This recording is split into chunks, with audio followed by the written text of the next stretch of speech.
Assalamualaikum warahmatullahi wabarakatuh. Ayeuna nyaritakeun bokakeun lalembutan tina awak urang. Ayo urang simak bareng-bareng. Allahumma shalli ala Sayyidina Muhammad wa ala ali Sayyidina Muhammad. Wa inna Allaha ma'al mu'minin. Sanyana Gusti Allah mah babarengan jeung jelema nu marumin. Urang teh selalu ka mana bae ge dibarengan ku Gusti Allah sadar atawa teu sadar. Justru ieu nu hese ge nyadarkeun diri bahwa urang selalu dibarengan ku Gusti Allah eta nu hese ge. Urang ngaji mimiti ngaji fikih kemudian haju ka belah dieuna urang ngaji usul fikih supaya mantep can kapanggih kesadaran teh. Bahwa orang selalu dibarengan ku Gusti Allah aing ngomong mah bisa tapi ngarasakeun sehingga sadar bahwa Allah teh bareng jeung urang, kehadiran Allah teh terasa di diri urang ieu lan hese. Ketika ke urang diaji ilmu-ilmu tasawuf Hifayatul Azkiyah ada Bidayatul Hidayah na Minhajul Abidin Ihya Hikam diaji tinggal diaji di surah tinggal di surah lamun teu dilaksanakeun mah tetep bae moal aya ngerenyed saya tiga-tiga. Ieu bahasa wa innallaha ma'al mu'minin. Saknyana Gusti Allah selalu bareng jeung para mukminin. Allah geus ngajelaskeun bareng jeung urang-urang mukmin ye. Tetapi karasana encan aya. Urang teh teu asa dibarengan ku Gusti Allah. Ciri teu asa dibarengan ku Gusti Allah. Teu percaya urang lamun teu dagang asana teu dahar. Berarti kan orang teu percaya ke Allah bahwa Allah ngabarengan orang padahal Allah mah sugih. Allah orang percaya ke Gusti Allah, Allah Maha Sugih teu kudu dagang. Aya teh cenah dahar kumaha? Tah ieu. Eta lah pinarakaeun teh eta. Komo lamun waduh cenah urang mah bisa dahar ge pan ieu ku sebab naon kitu ngaranna digawe beuh mun teu digawe mah teu dahar geus kudu baca 2 kali syahadat. Terus ya dek dahar kumaha teh sia mah teu boga ijazah mantak sarakolas ya ku ijazah mah ngeunaheun dahar babari digawe babari teu boga ijazah mah sia geus sararese kajen ku kumaha ge moal bisa dahar sia maca 2 kali syahadat sia ada ji sia ada urang lalagaan ieu tah make syariat heula sanggeusna syariat supaya karasa kehadiran Gusti Allah ma'iyah Gusti Allah babarenganna Gusti Allah jeung urang kanyahoan teu kieu cenah jelema lamun boga rasa bahwa nyana dibarengan ku Allah kanyahoan ubasi nganyaho keudana babari lamun keur lempang aya awewe nyana berpaling eta berarti asa dibarengan ku Allah izin ka Allah ban urang malah lain lain orang susuna beda jeung nu di imah haju bae kulitna gerada lain deui jeung eta we herang barang ditanya ja orang Brebes tapi pun putih biasanya orang Brebes mah tukang endog harideung ieu aja putih terus we ngahayal poho leng eta berarti teu bareng jeung Allah barengnya jeung nafsu komo lamun manggih nu ngongkok ada setik deh tolol teh coba malah ngadoa ka Gusti coba setik angkat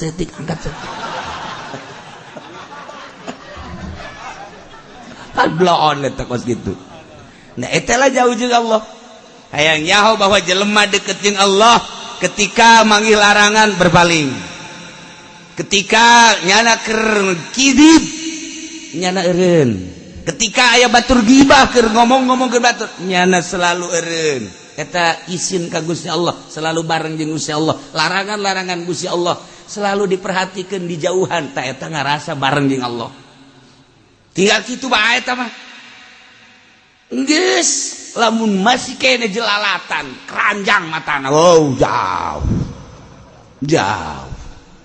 komo masih kena WA-an. Tamak rombongan jurig sama kos gitu. Haji tinggal haji jurig sama kos gitu. Jurig sama kos gitu. Arese. Hayang bareng jeung Allah teh.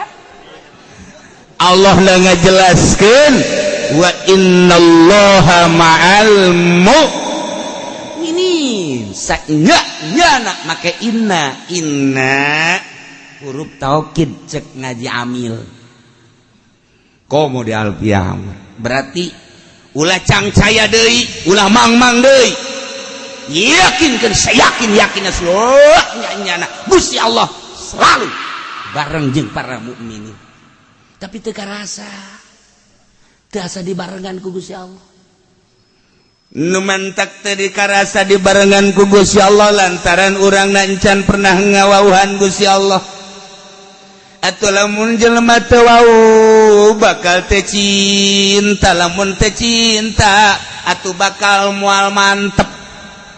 Timbulnya cinta itu adalah dari mata turun ke hati. Mata turun ke hati. Kajaokeun heula ku urang Gusti Allah teh sifat nu wajib di Gusti Allah, nu mustahil di Gusti Allah, nu jaiz di Gusti Allah. Waukeun melalui sifat-sifat tersebut. Kabladieuna urang waukeun Gusti Allah secara khusus. Gusti Allah teh hiji dina zat teh hiji dina asmana hiji dina sifat teh hiji dina afalna. Setelah kurang dikanyaokeun beuki wau urang ka Gusti Allah ke waukeun heula ka diri urang waukeun ka diri urang mah horenganan makhluk ai makhluk mah horeng aya khaliq anu nyieunna Allah wau tak ka urang khaliq horeng aya khaliq urang makhluk horeng aya khaliq urang nyaho ka diri urang bahwa diri urang mah dhaif horenganan nyaho tak ka Allah anu maha kawasa. Nyaho ka diri urang horeng diri urang mas sapira urang aya awalna jeung aya akhirna nyaho bahwa Allah mala awwala lahu wala akhirah. Man arafa nafsah arafa rabbah. Kajahokeun heula melalui pengetahuan diri bakal nyaho engke ka Gusti Allah.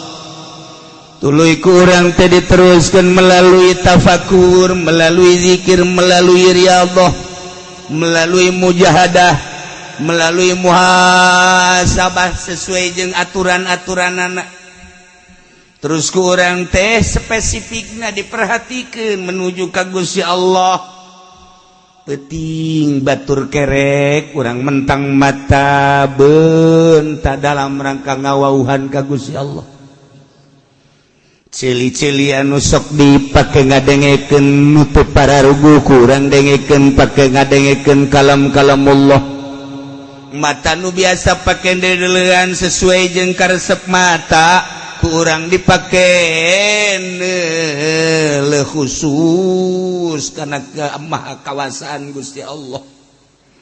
Tidinya kurang terus ditagadorukeun ditakarrubkeun ka Gusti Allah diurus ku urang lelembutan nu aya di awak urang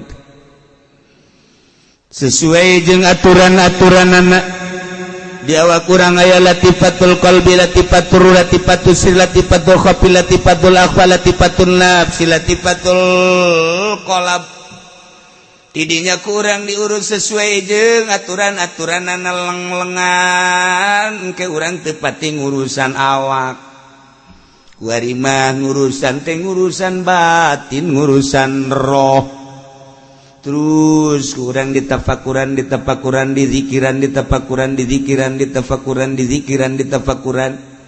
dengan sababaraha tahun tujuan urang eueuh deui iwal ti ka Gusti Allah. La ilaha illallah anu dimaksud iwal ti Gusti Allah engke ge Gusti Allah wa huwal muti Allah nu mere ngagenyai hate urang eueuh dunyaan eueuh makhlukan eueuh nafsuan eueuh setan hiji be di jero qalbu teh Allah teu aya muatan naon lamun urang geus aya Allah anu hungkul di jero hate teh teueuh duniaan eueuh makhlukan eueuh sagala bakal karasa kehadiran Gusti Allah babarengan Gusti Allah anu tadi dicaritakeun wa innallaha ma'al mu'minin sanyana Gusti Allah teh selalu bareng jeung para mukminin ieu bahasa teh kuari mah lain sakadar bahasa tapi karasa dibarengan ku Gusti Allah teh aya nu ngaping lamun kuari urang salat teh salat syariat asa urang nu salat teh lantaran Allah na teu karasa bareng geus urang make usolli make sejak kaula adeun ku kumaha ge kitu bae salat teh capek usolli pada zuhri arba'a rakaatin mustaqbil ka sejak kaula salat zuhur 4 rakaat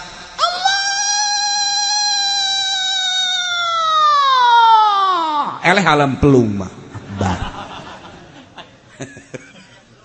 kos gitulah lantaran teu karasa barengna Allah kehadiran Allah eueuh ngan sakadar disungut sebab kurang can pernah dilaksanakeun dedeketan jeung Gusti Allah bobogohan teh jeung materi bobogohan teh jeung benda bobogohan teh jeung makhluk Allah atuh nu karasa teh makhluk we bobogohan teh jeung khaliq mulai kuari karasa ngerenjet karasa kos kitu mah moal bisa dibejakeun hanya jelema-jelema nu boga rasa kehadiran Gusti Allah teh karasa babarengan jeung Gusti Allah teh karasa lamun geus babarengan karasa ieu mah lain nas karasa kuari mah lain bahasa karasa lamun geus karasa salatna ge geus lain maka sejak kaula jak karasa Allahu akbar karasa bareng jeung Allah salat teh maksud ka Allah kuari geus karasa geus moal aya kieu kitu Allahu akbar teh karasa geus kulantaran karasa babarengan Gusti Allah di diri urang atupan meureun Gusti mah maha sagala-galana atuh rarasa anu urang eueuh eleh kumaha geus atuh eta mah sagala ruku sagala itidal sagala sujudna karasana dibawa ku rarasaan eta teu karasa nu mantak salat puluhan rakaat ratusan rakaat teu karasa Allahu akbar likum Allahu akbar likum Allahu akbar nikmat sebab aya nu mawa perasaan aya urang maka karak 4 rakaat ge hajuh ae diintip ku pamajikan bapak lu tuh lihat tuh mabok tuh mabok apa cak anak mabok sholat tuh bapak lu tuh ntar 2 rakaat lagi mati dah kelihatannya tuh capek tah maksudnya dibejakan gitu teh urang geus datang ka mana lamun nyaritakeun batur indah amat salat puluhan rakaat teu karasa lantaran lain nyana rarasaanna bareng jeung Allah atuh bareng jeung nu boga maha geus moal cangcaya ai urang capek urang mah dipaksakeun ge capek asa capek ngan capek-capek ge terus bae terus daripada aing mah salat capek eureun lah cek nya teh capek salat aing mah ngadaguan Allah bae geus ka aing coba mawaan tah henteu tuh moal usaha henteu hayang kos kitu tungtuna mah mikung engke ngomongna genjang naon salat geus kos kitu sasalatan mah kos kitu tuh salat wasi mah wali sia salat henteu wa innallaha ma'al mu'minin sanyana Allah babarengan jeung para mukminin ketika Allah babarengan jeung mukmin kasieun saha nu dihareupan kasieun japae ge bareng jeung Allah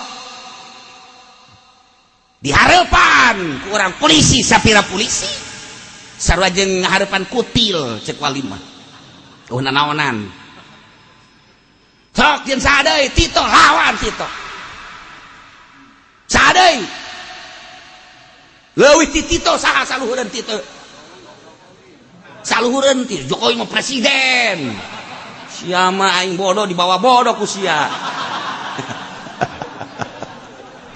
oh kieu sadeu eueuh kasieun eueuh tah contohna eta Habib Rizik eueuh kasieun Kasih dia jalan baik aja teh sabilillah geus dikorban diwakafkeun awak jeung Allah guys pokokna beres guys urang mah wakaf tanah ge cokot deui boro-boro nyawa ieu mah keur carita gagahna henteu nyaritakeun leumpangna politik teu nyaho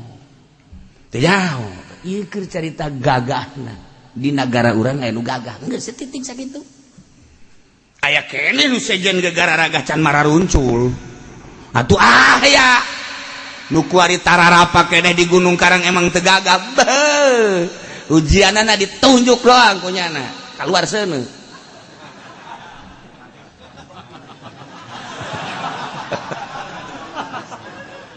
aya korek apian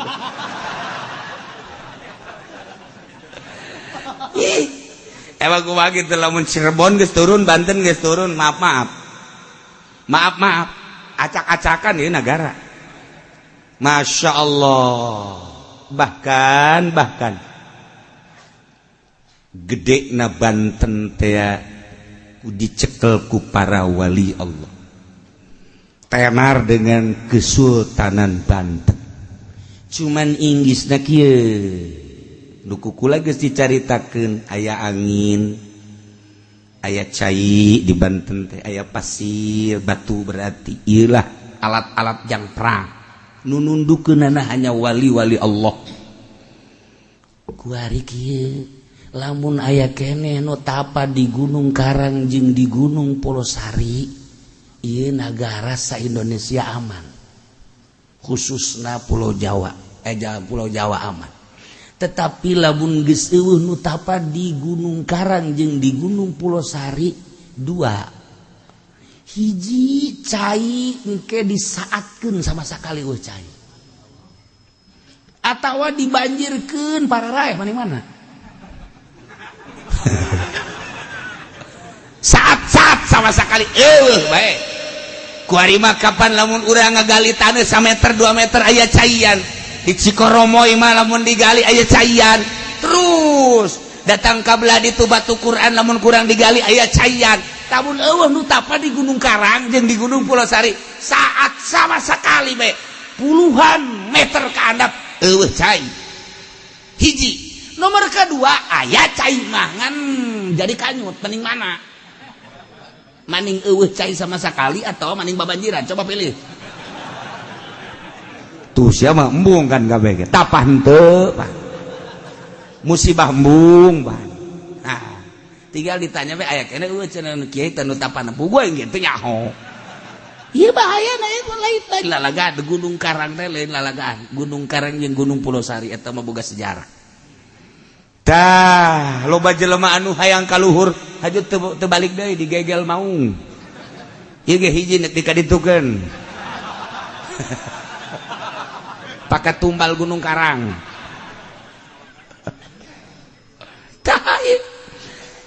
lamun geus karasa bareng na Gusti Allah moal aya kasieun kajen kumaha ge sakumaha barengna Kangjeng jeung Gusti Allah sakumaha barengna para sahabat jeung Gusti Allah karasa babarengana saeutik eueuh kasieun saeutikan ge lantaran dibantu ku bantuan Allah melalui malaikat.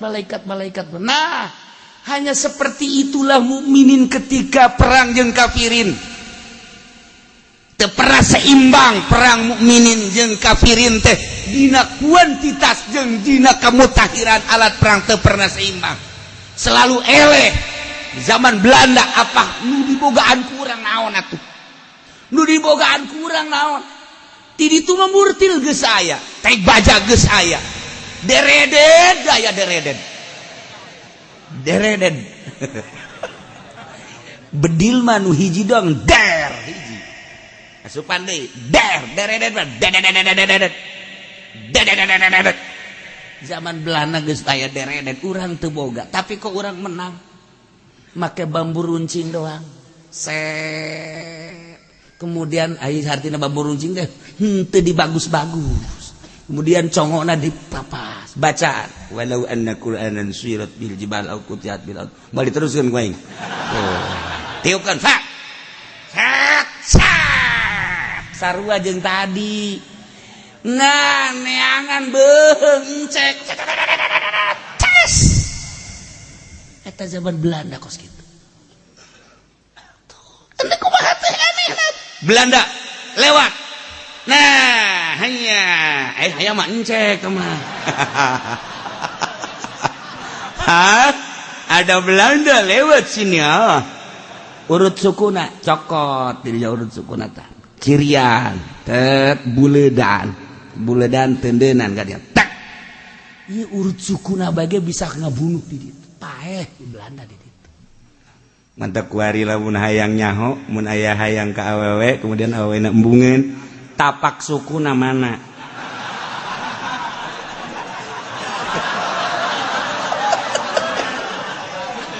tapak sukuna tah ieu tapak sukuna nah mulai garit telat ini bismillahirrahmanirrahim 9 kali ulah napas set ini garit di 9 kali ulah napas set tapak jalakan berarti kan nah tendenan di tengahna a'udzubillahi minasyaitonirrajim bismillahirrahmanirrahim idz qala yusuf tenden kadinya set ujiana Kang Pendi mana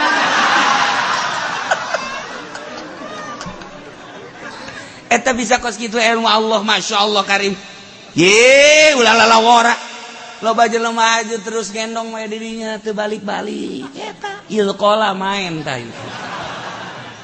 iyalah kumaha agungan Al-Qur'anul kalamullah al-muta'abbadu bitilawati al-mujiz ngapeskeun jelema-jelema nu nakal Quran mentek nyalah gunakeun tafsir-tafsir Al-Qur'an.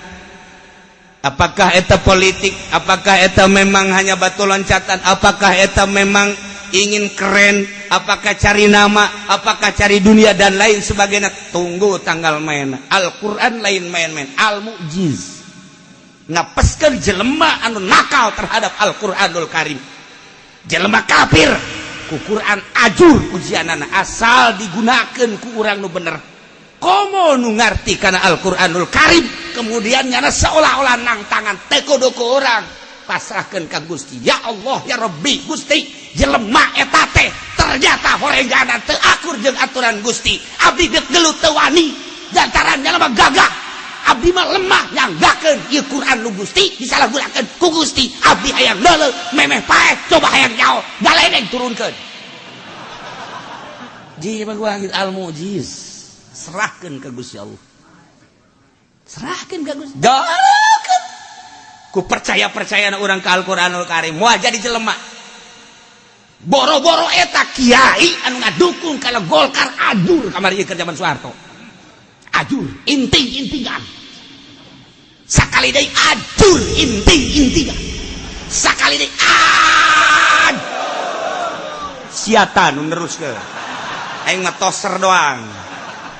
Iya mah contoh lain berarti ulah lain asal bener niatna ieu mah contoh abe urang mantap ka Quran contoh teu kudu dijelaskeun di Jawa Timur Jawa Tengah Jawa Barat di Banten di Tangerang anu asup ka Golkar ajur teu kudu dibejakeun garana ajur eta ka Golkar salah niat meureun manan kitu ga anu teu salah mah anu teu salah niat mah anu teu salah niat mah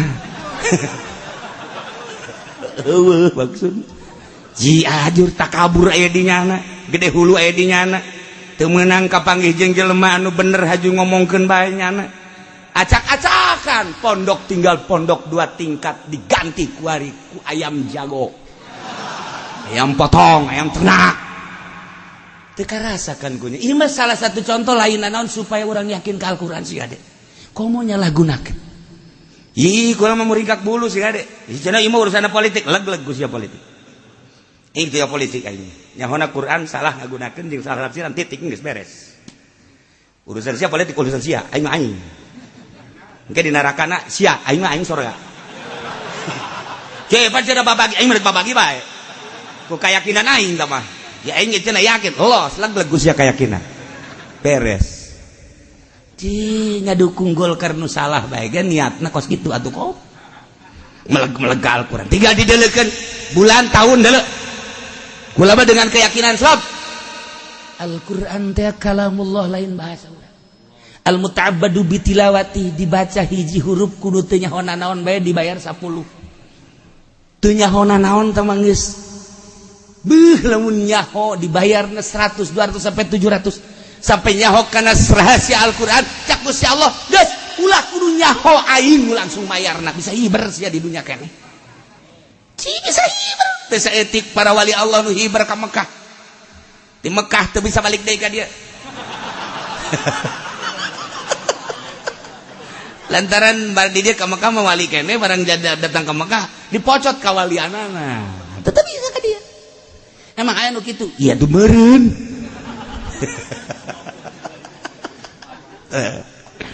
ila wa innallaha ma'al mu'minin ya ne selalu dibantu ku Gusti Allah sakumaha para pejuang di Badar dibantu ku Gusti Allah. Ieu bahasa teh lain sakadar jang perang Badar doang. Ieu teh wa innallaha ma'al mu'minin mah selalu terus ila yaumil kiamah. Urang sorangan Allah kaduana, urang duaan Allah katiluna, urang limaan Allah kagenepna, urang 100 Allah ka 100 hijina. Dina hati selalu ngabarengan urang, teu pernah teu ngabarengan jeung teu pernah teu nyahoeun. Wa innallaha ma'al mukminin tah tinggal galilah kurang supaya karasa barengna Gusti Allah jeung urang etalah nu kudu diteangan teh ilmu eta. Haju di dalam perang Badar teh aya sahabat-sahabat loba anu sahabat pikaserieun sahabat teh emang sahabat ala lugu gitu sesuai jeung karakter masing-masing. Pikaseureun pikasebeleun sahabat eta kan jelema karakterna masing-masing ya aya nu pikaseureun ngaranna Nuaim bin Abdillah eta teh pikaseureun geus di Madinah ya geus di Madinah rindu amat sakeuna ka Kangjeng Nabi hayang dahar bareng jeung Kangjeng Nabi beuh inget waktu perang Badar sakeuna nya deui perang Badar mantep ieu lamun dahar jeung Kangjeng Nabi aya tukang dagang kade sebenarnya teh ada dahareun. Sakeuna teh 1 dinar. Bungkus. Di ka mana? Di daharna di Makangjeng Nabi ka ditu nya. Ka Makangjeng Nabi dibayarna di ditu. Hah? Bayar. Assalamualaikum. Cek Kangjeng Nuaim. Marhaban tuan. Eta mawan naon? Kula ngahajah hayang bareng dahar jeung Gus Tuan. Geus lila sana rindu jasa teu dahar jeung tuang. Iya, alhamdulillah. Ayo dahar bareng teh. Geus beres dahar trojol pan eta nu bogana. Waalaikumsalam. Cek Kangjeng Nabi saya eta nu boga dahar. Pan. Cek Kangjeng kumaha? Kula teh teu boga duit jeung teu boga dahar. Tapi hayang dahar bareng jeung tuan rindu jasa. Haju eta pedagangna ieu mah puari mah geus dahar jeung tuan kula bunga tinggal tuan nu mayar. Pareta pikaseureun pikasebeleun. Cek Kangjeng Nabi teh aya Sida Umar. Ye, sia tuh cek Kangjeng Nabi ulah dikitu-kitu ieu karakterna nya nama. Hiji karakterna nomor kadua jana perang Badar milu amankeun Umar. Cek Sidina Umar aya keneh atuh milu deui di ditu. Keur carita lalagaanan emang kumaha kitu. Badar teh lain lalaga, lain leutik-leutik. Naon kitu ngaranna riwayat ka pikaseureun aya. Aya keneh, nu em keneh.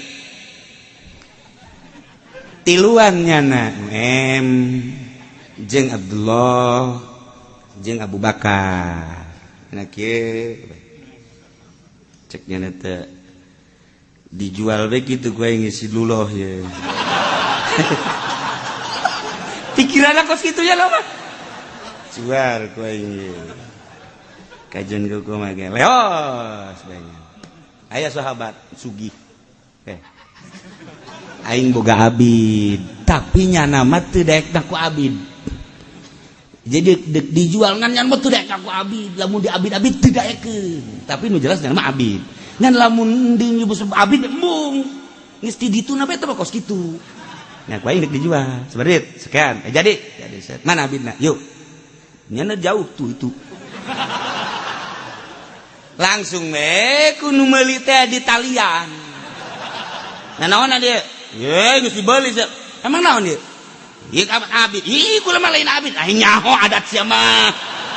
Tilok dek disebut abid sia mah. Nah, sok kali tali. Ieu naon henteu lain naon geus dibeli sia mah gitu. Kula mah lain abid. Ih, cak nu bogana ge emang sia mah tilok nyebut abid. Apaan kos gitu tah? Terus bae di pas kadinya jual Abu Bakar. Aya naon ieu? Ieu kula meuli ieu. Meuli di saha? Meuli di Nuem cak nya nanti. Cak Abu Bakar, ieu mah lain abid. Ieu mah sahabat cak nya Abdullah kok ieu mah dijual kieu. Mana Nuemna cak nya nanti. Cak Abu Bakar teh. Cak nu meuli tetap ieu abid emangnya nama. Lamun dibeli ge tilok nyebut abid. Cak Abu Bakar lain, teu bisa. Tetep lain sama abid bae abid. Jol we Kangjeng Nabi kadinya. Sakina Abu Bakar aya problem tuan ya. Kunaon ieu merdeka dijual. Kusaha? Nuem. Cak Kangjeng Nabi bebaskeun. Cak nu beuli teh atuh eta duit teh kumaha? Kun kula mah beuli. Cak Kangjeng Nabi ieu saksina Abu Bakar Siddiq, ieu Abdullah henteu abidnya nama sahabat. Ieu teh nu sok perang Badar milu. Nah, ieu dijual sabaraha duit? Dijual nu sekean cenah. Kangjeng Nabi langsung ngabelantah dibayar deui lain mah lain abid. Beres. Cak Abu Bakar mana teh si Nuem? Mana teh si Nuem? Eta kan pikasarieun. Begitu datang langsung cak Kangjeng Nabi. Ulah. Sebabnya milu perang Badar. Ya keistimewaan perang Badar nu mantak eta ge urang disolawatkeun perang Badar lain lalawar teu meunang diganggu sahabat perang Badar mah. Sebab pernah dibantu ku malaikat. Ribuan malaikat. Salatullah salamullah ala Thaha Rasulillah. Salatullah salamullah ala Yasin.